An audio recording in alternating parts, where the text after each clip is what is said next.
ఈరోజు మన ధ్యానాంశం ఏంటంటే దేవునితో విరోధమా. ఎలా ఉంటుందండి దేవునితో విరోధం పెట్టుకుంటే?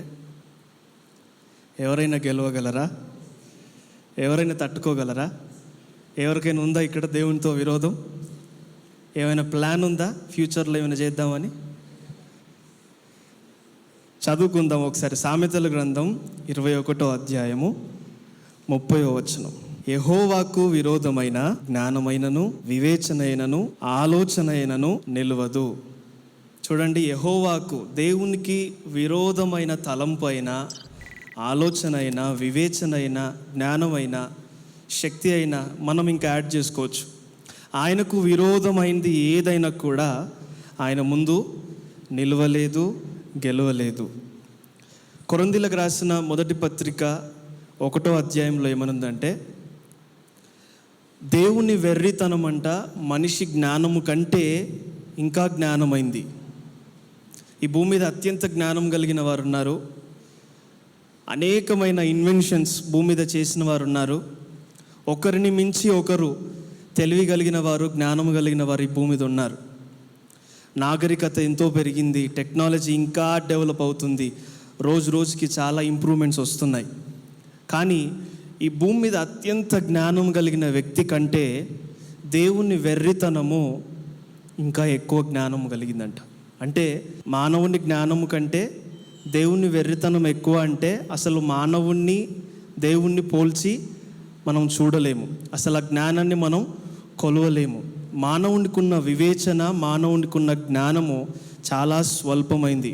వివేచించగలుగుతాడు మానవుడు కొన్ని పరిస్థితులకు కారణం ఏంటి అని, పైపైన వివేచన, పైపైన ఆలోచించగలుగుతాడు, తెలుసుకోగలుగుతాడు. కానీ దేవుడు చూసే విధానం ఎంతో లోతైంది. అందుకే యెషయా గ్రంథం 55వ అధ్యాయంలో, నా తలంపులు మీ తలంపుల వంటివి కాదు, నా ఆలోచనలు మీ ఆలోచనల వంటివి కాదు, నా ఆలోచనలు నా తలంపులు ఎంతో ఉన్నతమైనవి, ఎంతో క్షేమకరమైనవి అని దేవుడు అక్కడ మాట్లాడుతున్నాడు. మానవుడు చూసిన రీతిగా, మానవుడు వివేచించిన రీతిగా దేవుడు వివేచించాడు. కానీ ఆయన ఎంతో లోతైన రీతిగా వివేచిస్తాడు. ఒక పరిస్థితికి కారణం ఏంటి, ఒక మేనిఫెస్టేషన్కి కారణం ఏంటి, ఆయన లోతుగా పరిశీలించి వివేచించగలుగుతాడు. కాబట్టి దేవుని వివేచన ముందు, దేవుని జ్ఞానం ముందు మనిషి జ్ఞానం ఎంత కూడా ఎన్నతగినది కాదు, మనం దాన్ని కొలవలేము. అయితే ఇక్కడ రాయబడి ఉంది, దేవునికి విరోధమైన జ్ఞానము నిలవలేదు. ఈ భూమి మీద చరిత్రలో ఎంతోమంది దేవునికి విరోధముగా నిలబడి వారి ప్రయత్నాలు వారు చేశారు. దేవునికి విరోధం, తిరుగుబాటు ఎక్కడ జరిగిందంటే ఫస్ట్ పరలోకంలోనే జరిగింది. లూసిఫర్ అన్న దూత తిరుగుబాటు చేసి పడద్రోయబడ్డాడు. వాడి అధికారము, వాడి స్థితి కోల్పోవడం జరిగింది. ఆ తర్వాత కూడా భూమి మీద చరిత్ర అంతా మనం చూస్తే, పరిశుద్ధ గ్రంథంలో కూడా మనం చూస్తే, ఎంతోమంది దేవునికి తిరుగుబాటు చేసి దేవునికి విరోధముగా బ్రతికి వారి జీవితంలో విఫలమైపోయి చెదరగొట్టబడినట్లుగా, నాశనం అయిపోయినట్లుగా మనం చూస్తున్నాం. అందుకే ఈ విరోధముగా నిలబడిన వారి చరిత్రను కొంత మీతో మాట్లాడాలని ఆశపడుతున్నాను. ఆదికాండం 11వ అధ్యాయము 1 నుంచి 8 వచనాల వరకు చదువుదాం. జాగ్రత్తగా అందరూ దేవుని మాటలు విందాం. ఈ వాక్యం మనం చదివాం కదా, ఇది చదివినప్పుడల్లా చాలామందికి వచ్చే సందేహం ఏంటంటే, పేరు సంపాదించుకోవడానికి ఒక టవర్ కడితే దాంట్లో దేవునికి వచ్చిన సమస్య ఏంటి? దేవుడు ఎందుకు వారిని చెదరగొట్టాడు? దేవుడు వారి ఆలోచన ఎందుకు సఫలపరచలేదు అని ఇది చదివిన ప్రతిసారి ఒక సందేహం మనకు వస్తుంది. అయితే దానికి ఆన్సర్ మనకు తెలియాలంటే ఇక్కడ ఉన్న విషయానికి హిస్టారికల్గా కాంటెక్స్ట్ ఏంటి, అసలు వారు ఏ ఉద్దేశంతో కడుతున్నారు, వారు ఎలా కడుతున్నారు, వారి జీవిత విధానం ఎలా ఉంది మనం తెలుసుకోవాలి. ఇక్కడ మనం చదివిన మాట ఇంకా ముందు 10వ అధ్యాయంలోనికి వెళ్తే, నిమ్రోదు అన్న వ్యక్తి అక్కడ ఉన్నాడు. నిమ్రోదు షీనారు అనే ప్రాంతాన్ని పరిపాలిస్తున్నాడు. బాబేలు అన్న స్థలానికి కూడా తానే రాజుగా ఉన్నాడు. ఈ నిమ్రోదు అన్న వ్యక్తి వెరీ క్రూయల్ పర్సన్. ఎంత క్రూరుడంటే, తన రాజ్యాన్ని దక్కించుకోవడానికి, తన సింహాసనం ఇంకొకరికి వెళ్లకుండా తన రాజ్యాన్ని కాపాడుకోవడానికి కొన్ని పరిస్థితులు తను ఎదుర్కొన్నప్పుడు, ఆ చరిత్ర అంతా తర్వాత ఎప్పుడు నేను చెప్తాను. కానీ ఇప్పుడు మెసేజ్కి అవసరమైంది మాత్రమే నేను మాట్లాడతాను. ఒక ఒక పరిస్థితిలో తన రాజ్యం కోల్పోతున్నప్పుడు, ఒక వ్యక్తి ద్వారా ప్రమాదం పొంచి ఉన్నప్పుడు తన రాజ్యాన్ని కాపాడుకోవడానికి ఒక పసిబిడ్డను, అప్పుడే పుట్టిన బిడ్డను బండకు కొట్టి చంపిన వ్యక్తి నిమ్రోదు. చాలా క్రూరమైన మనస్తత్వం కలిగిన వ్యక్తి. తాను పరిపాలించడానికి, తన సింహాసనాన్ని కాపాడుకోవడానికి, తాను చెప్పింది జరగడానికి ఎంత దూరమైనా వెళ్తాడు. అట్లాంటి మనస్తత్వం కలిగిన వ్యక్తి ఈ నిమ్రోదు. అయితే ఈ పరిపాలనలో ఉన్న ఈయన పరిపాలన చేస్తున్నప్పుడు ఆయన క్రింద ఉన్న అధికారులు కావచ్చు, పనివారు కావచ్చు, ఆ దేశ ప్రజలు కావచ్చు, అదే ఇన్ఫ్లుయెన్స్లో బ్రతుకుతున్నారు. అదే ప్రభావం కలిగి, అదే ఆలోచన కలిగి, అదే మనస్తత్వం కలిగి అక్కడ ఉన్న ప్రజలు కూడా అదే కోణంలో ముందుకు వెళ్తున్నారు. అలా పరిపాలన జరుగుతున్న సమయంలో అందరు కలిసి ఏమనుకున్నారంటే, మనము ఒక పట్టణం కడదాం, ఒక గోపురం కడదాం, ఆ గోపురము ఆకాశాన్ని అంటాలి. అట్లాంటి ఒక గోపురం కడదాం. ఇంకా భూమి మీద ఆయా భూభాగంలోనికి మనం చెదిరిపోవద్దు. మీరొక దేశంలో వెళ్ళిపోవద్దు. అలా వెళ్తే ఏమవుతుందంటే, అక్కడ ఒక రాజు ఉంటాడు, ఇంకొక ప్రాంతంలో ఇంకొక రాజు ఉంటాడు. సో నేను ఒక్కడనే రాజుగా ఉండాలి, నేనే అధికారిగా ఉండాలి. కాబట్టి ఎవ్వరు చెదిరిపోకుండా ఒక్క చోట ఒక లోయలోనికి వెళ్ళి ఒక పెద్ద పట్టణాన్ని కడదాం, ఒక పెద్ద టవర్ని కడదాం. అందరు ఇదే స్థలంలో ఉండాలి, అందరూ నేను చెప్పినట్టుగానే వినాలి, అందరూ నా క్రింద ఉండాలి, అందరికీ నేను రాజుగా ఉండాలి అని ఒక ఉద్దేశం కలిగి ఉన్నాడు. ఆ తర్వాత ఆకాశాన్ని అంటే గోపురం కడదామని వారు ఒక ప్లాన్ వేశారంట. ఎందుకు ఆకాశాన్ని అంటాలి, దానికి కాంటెక్స్ట్ ఏంటి, వారి ఉద్దేశం ఏంటి అని మనం చూస్తే, వారి ఆలోచన ఏంటంటే, ఆకాశాన్ని అంటే అంత ఒక టవర్ కట్టి పరలోకంలోనికి వెళ్ళి మనం దేవునితో యుద్ధము చేసి ఆయన సింహాసనాన్ని మనం భర్తీ చేసేద్దాం. నాకు పైన ఎవరు ఉండొద్దు, నాకు అధికారిగా ఎవరు ఉండొద్దు, నేను ఒకరిని ఆరాధించే స్థితిలో ఎవరు ఉండొద్దు, అందరికన్నా పైన నేను ఉండాలి, అందరినీ నేను పరిపాలించాలి, అందరూ నన్ను ఆరాధించాలి అన్న ఉద్దేశంతో వారు కడుతున్నారు. అక్కడ ఒక మాట ఉంది, పేరు సంపాదించుకుందాము రండి. ఏం సంపాదించుకుందాం? పక్కన వాళ్ళకి ఒకసారి చేయించి చెప్పండి, పేరు సంపాదించుకోవడం తప్పు కాదు. వెండిని సంపాదించుకోవడం కన్నా బంగారం తీసేయండి, వెండి కన్నా బంగారాన్ని సంపాదించుకోవడం కన్నా మంచి పేరు కోరదగినదంట. పేరు సంపాదించుకోవడంలో నథింగ్ రాంగ్, పొరపాటు ఏం లేదు. కానీ అక్కడ ఉద్దేశం ఏంటంటే, మీరు పరిశుద్ధ గ్రంథం అంతా చదివితే పేరు అన్న మాట మీకు ఎక్కడ కనబడినా మోస్ట్ ఆఫ్ ద టైమ్స్ బైబిల్లో దాని మీనింగ్, ఒరిజినల్ మీనింగ్ ఏమని వస్తుందంటే క్యారెక్టర్ అని వస్తుంది. ఒక పేరు మనకి ఏం చెప్తుందంటే తన క్యారెక్టర్ చెప్తుంది. ఒక పేరులో ఉన్న బలం ఏంటి, ఒక పేరులో ఉన్న ప్రవచనాత్మక అర్థం ఏంటి, ఒక పేరులో ఉన్న లక్షణం ఏంటి, ఒక పేరు మనకు చెప్తూ ఉంటుంది. అందుకే క్రొత్త నిబంధనలోనికి వెళ్ళిన తర్వాత యేసు నామము అన్న మాట కనబడినప్పుడల్లా ఆ నామము దగ్గర ఒరిజినల్ మీనింగ్ క్యారెక్టర్ అని వస్తుంది. క్యారెక్టర్ అన్న మాట వస్తుంది.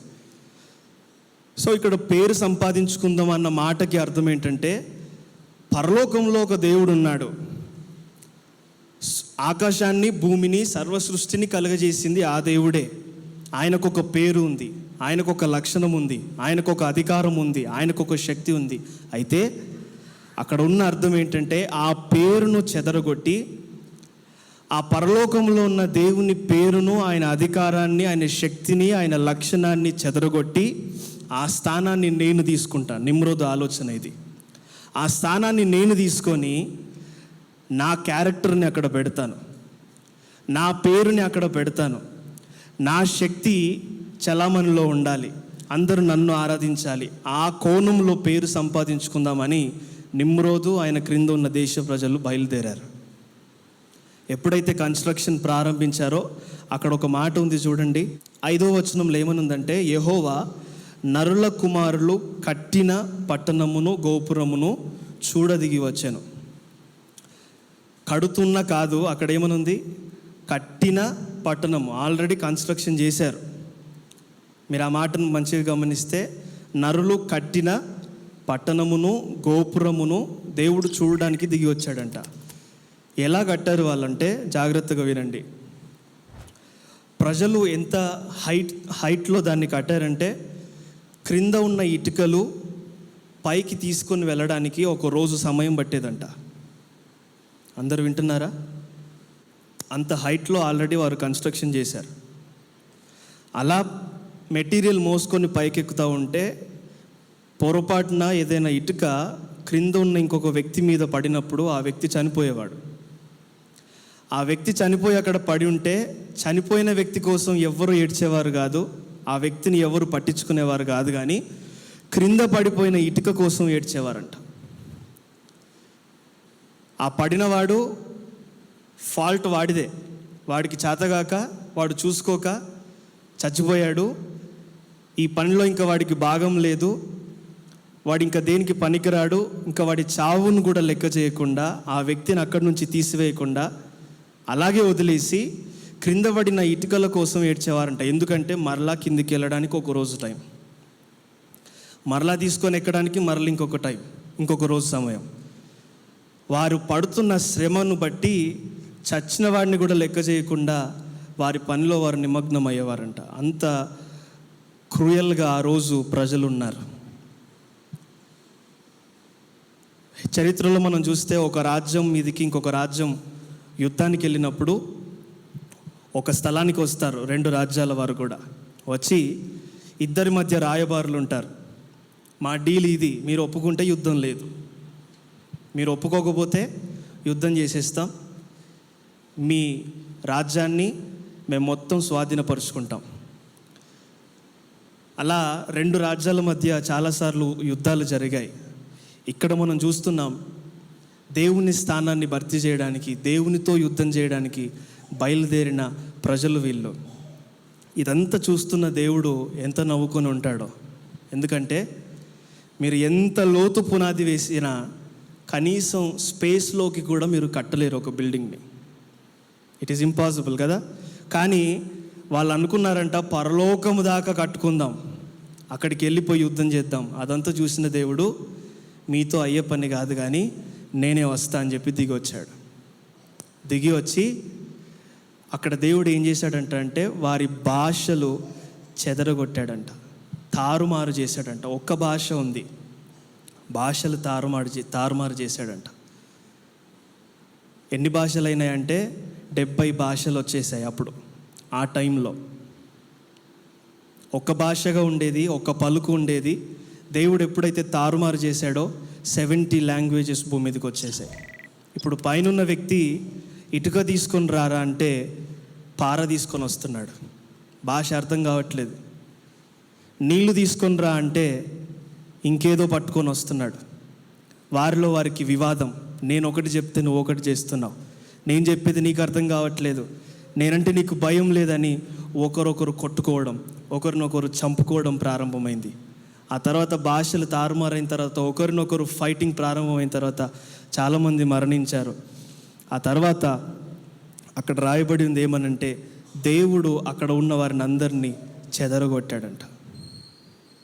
చెదరగొట్టిన తర్వాత వారు కట్టిన అంత పెద్ద టవర్ని దేవుడు నాశనం చేసేసాడు. అక్కడ ఏ ఆనవాళ్ళు లేకుండా ఆ పట్టణాన్ని, ఆ టవర్ని దేవుడు నాశనం చేసేసాడు. ఎందుకు? పేరు సంపాదించుకోవడం తప్పు కాదు, కానీ దేవునితోనే వైరం పెట్టుకున్నాడు నిమ్రోదు. దేవునికే విరోధంగా తిరిగాడు నిమ్రోదు. ఎప్పుడైతే అలా తిరిగాడో దేవుడు ఈ భూమి మీదకి వచ్చాడు, భాషలు తారుమారు చేసి వారి ఆలోచనలన్నింటినీ చెదరగొట్టి ఆనవాళ్ళు లేకుండా వారిని అక్కడ చెదరగొట్టడం జరిగింది. ఆ తర్వాత ఎక్కడి వారు అక్కడికి వెళ్ళిపోయారు. ఏంటిది నిమ్రోదు ఆత్మ అంటే? తిరుగుబాటు చేసే ఆత్మ, క్రూరమైన ఆత్మ, ఆత్మీయ గర్వమును తెచ్చే ఆత్మ. ఇప్పటికీ కొంతమంది జీవితంలో ఈ భూమి మీద ఈ స్పిరిట్ పనిచేస్తూ ఉంటుంది, నిమ్రోదు ఆత్మ. దేవునికి తిరుగుబాటు చేస్తూ, కొంతమందికి ఏంటో అర్థం కాదు, ఆయన శక్తి, ఆయన సామర్థ్యత ఏంటో గ్రహించలేరు, దేవుని చాలా చులకనగా చూస్తారు. అది ఏంటంటే ఆత్మీయ గర్వం. ఇది చాలా ప్రమాదకరమైంది. ఎప్పుడైతే ఆ గర్వముతో, అహంకారముతో జీవించాడో, ఆయన రాజ్యము లేకుండా, ఆయన పరిపాలన లేకుండా అన్నిటినీ దేవుడు కొలాప్స్ చేసేసాడు. ఇంకా అక్కడ ఏ ఎవిడెన్స్ కూడా లేదు. ఇది నిమ్రోదు జీవితం. చూడండి, ఒక వ్యక్తి నిమ్రోదు త్రోవలో నడిచినప్పుడు, నిమ్రోదు ఆలోచనలకు తగినట్టుగా అదే స్టైల్లో నడిచినప్పుడు దేవుడు ఆ వ్యక్తి జీవితాన్ని, ఆ వ్యక్తి జీవితంలో ఉన్న ఆలోచనలను చెదరగొడుతూ ఉంటాడు. లూసిఫర్ని మనం చూసినట్లయితే తిరుగుబాటు చేసి పడద్రోయబడ్డాడు, ఓటమిలో మరణంలో కొనసాగుతున్నాడు. ఆ తర్వాత నిమ్రోదు కూడా ఓటమిలోనే కొనసాగాడు. వాడు చేసిన ఆలోచనలన్నీ కూడా ఫెయిల్ అయిపోయాయి. ఈ భూమి మీద ఒక పద్ధతి, ఆదాము ఎప్పుడైతే పాపం చేసి పడిపోయాడో ఒక ప్రాసెస్లో భూమి వెళ్తుంది. ఏంటి ఆ ప్రాసెస్ అంటే, జీవము నుంచి మరణంకు వెళ్తుంది. భూమి మీద పుట్టే ప్రతి మనిషి, ప్రతి జీవి, అది ఏదైనా తీసుకోండి, పుడుతుంది, జీవముతో భూమి మీదకి వస్తుంది. అలా కాలం గడిచిన కొద్దీ మరణంలోనికి వెళ్తుంది. భూమి మీద ఉన్న ప్రాసెస్ ఇదే, జీవం నుంచి మరణం. మాట్లాడండి, జీవం నుంచి మరణం. కానీ ఎప్పుడైతే యేసుక్రీస్తు ప్రభు ఈ భూమి మీదకి వచ్చి తన ప్రాణాన్ని త్యాగం చేసి 3వ రోజు తిరిగి లేచాడో ప్రాసెస్ మారిపోయింది. జీవం నుంచి మరణంకు వెళుతున్న ఈ సృష్టి, ఎవరైతే ఆ క్రీస్తులోనికి వస్తారో, ఆ త్యాగాన్ని అంగీకరించి ఆయనలో బ్రతుకుతారో, మరణము నుండి జీవంలోనికి వెళ్ళడం ప్రారంభమవుతుంది. నిమ్రోదు త్రోవలో నడిచినంతసేపు, తిరుగుబాటు చేసినంతసేపు, దేవునికి విరోధముగా నడిచినంతసేపు ఓటమి పాలవుతారు. ఎక్కడ జీవితంలో ప్రాస్పర్ అనేది ఉండదు, వర్ధిల్లింపు అనేది ఉండదు, దినదినము క్షీణించిపోతూ ఓటమి పాలవుతారు. కానీ ఒక వ్యక్తి క్రీస్తులోనికి వచ్చిన తర్వాత, ఆయన రక్త బలియాగంలోనికి వచ్చిన తర్వాత, ఆయన పునరుత్థానములో ఒక వ్యక్తి జీవించడం ప్రారంభించిన తర్వాత, ఈ సృష్టి ధర్మము మన జీవితంలో రివర్స్ అవుతుంది. ఓటమిలో జీవిస్తున్న మనము, నిరాశలో జీవిస్తున్న మనము, డిప్రెషన్లో ఉన్న మనము, మన చరిత్ర మారిపోతుంది. ఏమని అంటే, మరణము నుండి జీవములోనికి, ఓటమి నుండి విజయములోనికి, నష్టంలో నుండి లాభములోనికి మన జీవితం మారిపోతూ ఉంటుంది. విజయము వెంట విజయాన్ని మనం పొందుకొని మన జీవితంలో ముందుకు వెళ్తాం. ఈరోజు ఈ మాటలు వింటున్న మీతో ప్రభు ఏమంటున్నాడంటే, నిమ్రోదు గుంపులో మనం ఉండడానికి లేదు, కానీ క్రీస్తు చేసిన త్యాగములో, ఆ సిలువ నీడలో మనం జీవించాలి. అక్కడే మనకు విజయం, అక్కడే మనకు సమాధానం. దావీదు జీవితాన్ని మనం చూసినట్లయితే, సమూయేలు ప్రవక్త ద్వారా అభిషేకించబడిన తర్వాత తాను చేసే ఆరాధన విధానం మారిపోయింది, తాను గొర్రెలను కాచే విధానం మారిపోయింది. ఎంతకైనా తెగిస్తూ, ఏ ప్రాంతంలోనికైనా వెళుతూ గొర్రెలను కాస్తూ ఉన్నాడు. 23వ కీర్తన మనం చదివితే, గాఢాంధకార లోయలో నేను సంచరించిన నేను భయపడను. ఎందుకు భయం లేదంటే, గొర్రెలు తప్పిపోతున్నప్పుడు, ఒక్కొక్కసారి గాఢాంధకార లోయలోనికి వెళ్తున్నప్పుడు వాటిని సంరక్షించడానికి, మరలా వాటిని గుంపులోనికి చేర్చడానికి ఏమాత్రం భయం లేకుండా ఆ లోయలోనికి వెళ్ళి ఒక మంచి కాపరిగా వాటిని మరలా తీసుకొని ఆ గొర్రెల గుంపులోనికి, మందలోనికి చేరుస్తూ ఉంటాడు. ఒక అద్భుతమైన ఆరాధికుడు చిన్న వయసులోనే, టీనేజ్లో ఉన్నప్పుడే దేవుణ్ణి అద్భుతమైన రీతిలో ఆరాధిస్తూ తన జీవితాన్ని గడుపుతూ ఉన్నాడు. అందరూ తనను తృణీకరించినా, అందరూ తనను రిజెక్ట్ చేసినా కూడా దేవుని అభిషేకం తన మీద ఉండడంను బట్టి, దేవుని ఆత్మ తన మీద ఉండడంను బట్టి ఒక ప్రత్యేకమైన ఆరాధన తను చేస్తున్నాడు. తను చేసే ఆరాధన ప్రభువును ఆకర్షిస్తూ ఉన్నది. తను ఏ స్థలానికి వెళ్ళినా, ఏ కొండ మీద ఉన్నా, ఏ లోయలోనికి వెళ్ళిపోయినా, ఎంత చీకటి ప్రాంతంలోనికి వెళ్ళిపోయినా, తాను చేసే ఆరాధన ప్రభువును ఆకర్షిస్తూ ఉన్నది.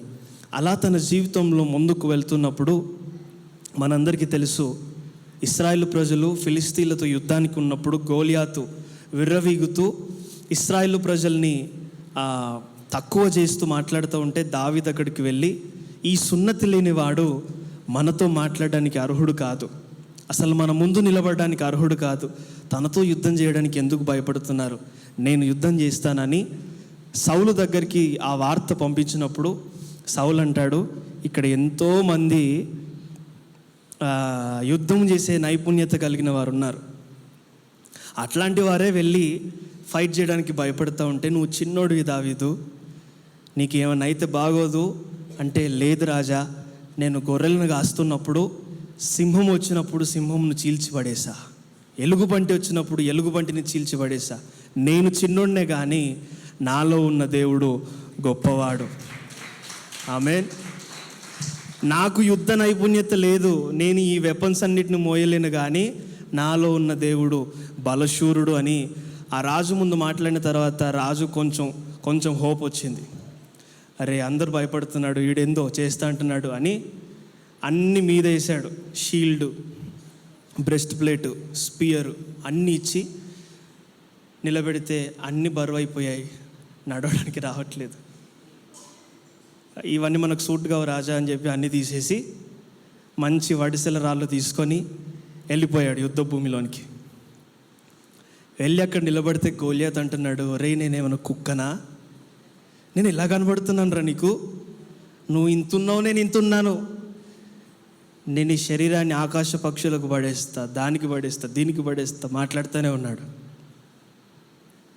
అన్నీ విని దావీదు ఏమన్నాడంటే, యెహోవా నామములో నీ మీదికి నేను వస్తున్నాను.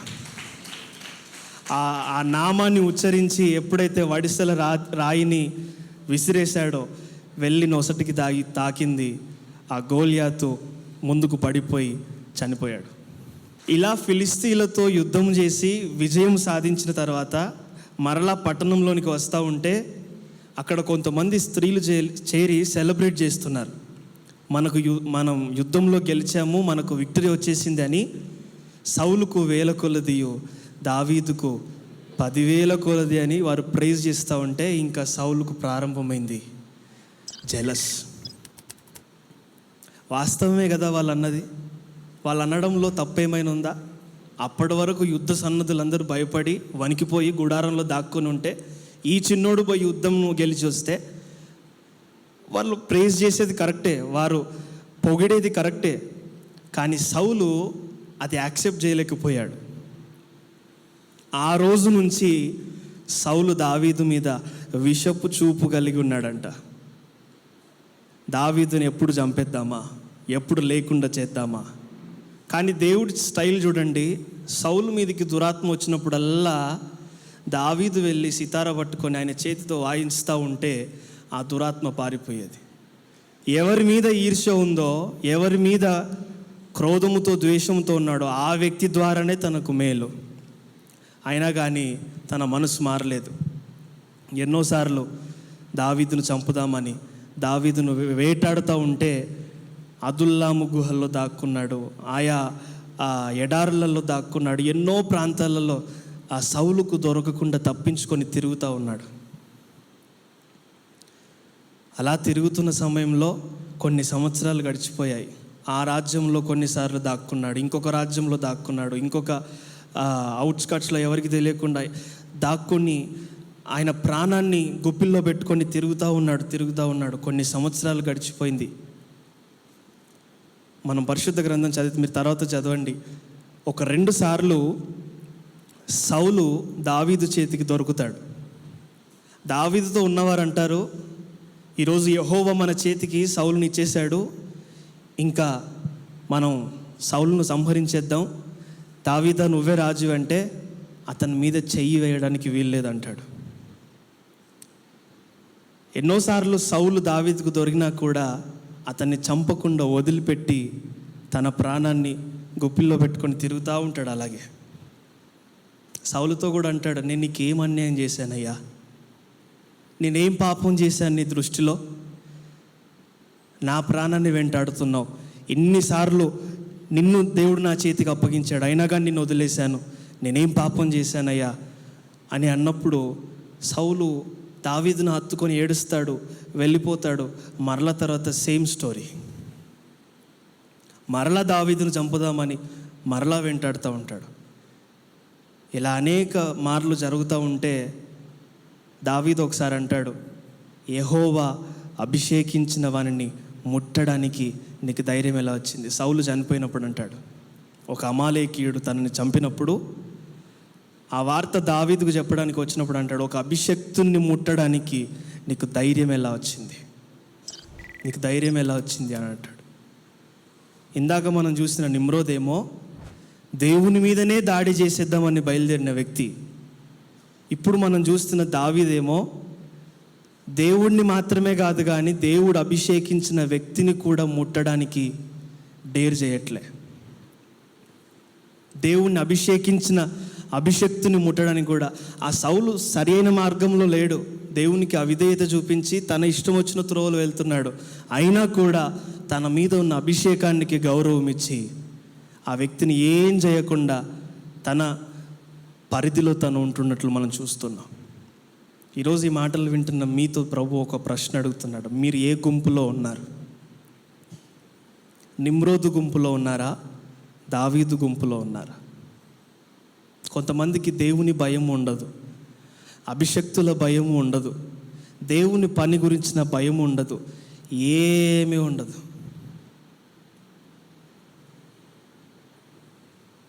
నిమ్రోద్ ఏమైపోయాడు? దేవునికి విరోధంగా జీవించి జీవించి జీవించి ఎంతో ప్రయాసపడ్డాడు, ఎంతో కష్టపడ్డాడు, అంత కొలాప్స్ అయిపోయింది. దావీదు అభిషేకించబడిన తర్వాత అభిషేకానికి ఆ వాల్యూ తెలుసుకున్నాడు, దేవుని శక్తిని గురించిన వాల్యూ తెలుసుకున్నాడు. దేవునికి అభిషక్తులకు గౌరవం ఇస్తూ భయపడుతూ తన జీవితంలో ముందుకు వెళ్తున్నాడు. దినదినము ఫలిస్తూ ఉన్నాడు. సౌలు చనిపోయిన తర్వాత దావీదు సింహాసనం ఎక్కడం మనం చూస్తాం. అద్భుతమైన రీతిలో దేవుడు దావీదును ఆశీర్వదించాడు, దావీదును గొప్ప చేయడం మొదలుపెట్టాడు. ఈరోజు ప్రియ దేవుని జనమ, దావీదు గుంపులో మనం ఉండాలి. దేవునికి భయపడేవారిగా, ఆయన అభిషక్తులకు భయపడేవారిగా, ఆయన సన్నిధిలో నిందారహితులంగా నడిచేవారిగా మనం ఉండాలి. అదే దేవునికి ప్రీతికరమైన జీవితం, దేవునికి ఇష్టమైన జీవితం అదే. ఎప్పుడైతే అట్లాంటి జీవితంలో మనం కొనసాగుతూ ఉంటామో మన జీవితంలో విజయాన్ని మనం చూస్తాం. మన జీవితంలో అత్యధికమైన ఫలింపును, దీవెన, ఆశీర్వాదాలు మన జీవితంలో చూడగలుగుతాం. హల్లెలూయా.